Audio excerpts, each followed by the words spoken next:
Praise the Lord. இந்த உயிர்ப்பிக்கும் வார்த்தை வழியாக மீண்டும் உங்களை சந்திப்பதில் மிக்க மகிழ்ச்சி அடைகிறேன்.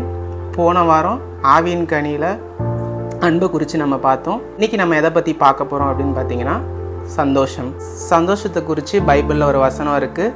அப்போஸ்தலனாகிய பவுல் பிலிப்பியருக்கு எழுதின நிருபம் 4ஆம் அதிகாரம் 4ஆம் வசனம். கர்த்தருக்குள் எப்பொழுதும் சந்தோஷமாய் இருங்கள். கர்த்தருக்குள்ள எப்படி நம்ம சந்தோஷமாக இருக்கிறது?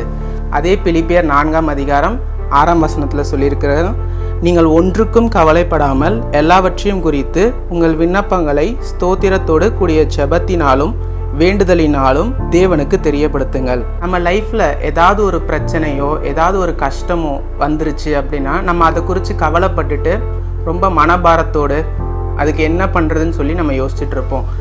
இப்போது வசனத்தில் என்ன போட்டிருக்கு?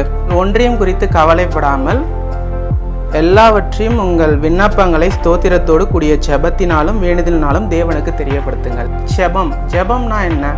இப்போது நமக்கு ஏதாவது ஒன்று வேணும் அப்படின்னா நம்ம தாய் தந்தைகிட்டையோ யார்கிட்டையோ நம்ம போய் கேட்குறோம். அதே போல தான் நம்ம லைஃப்பில் ஏதாவது ஒரு பிரச்சனையோ ஏதாவது ஒரு மன கஷ்டமோ இல்லை நமக்கு ஏதாவது தேவையோ அதை நம்ம பரலோக தகப்பன்கிட்ட கேட்குறது தான் ஜெபம். வேறு ஒன்றுமே இல்லை. ஜஸ்ட்டு நம்ம நார்மலாக நம்ம லைஃப்பில் இப்படி பிரச்சனை இருக்குது ஏசப்பா, எங்கள் லைஃப்பில் இதை மாற்றுங்கன்னு சொல்லி கேட்டாலே அதுவும் ஒரு ஜெபம் தான். கண்டிப்பாக நம்மளுடைய ஜெபங்கள் எல்லாத்தையும் கர்த்தர் கேட்பார். உலக பிரகாரமாக தர சந்தோஷம் நிரந்தரம் கிடையாது. ஆனால் அதுவே கர்த்தர் தர சந்தோஷம் மட்டுமே நிரந்தரமாக இருக்கும். அதனால் உங்களோட கவலைகள் கஷ்டங்கள் எல்லாம் அவருடைய பாதத்தில் வச்சுட்டு கர்த்தருக்குள் எப்பொழுதும் சந்தோஷமாக இருங்க. சின்ன ஜெபம் செய்வோம். என்னோடு சேர்ந்து நீங்களும் செய்வீங்க.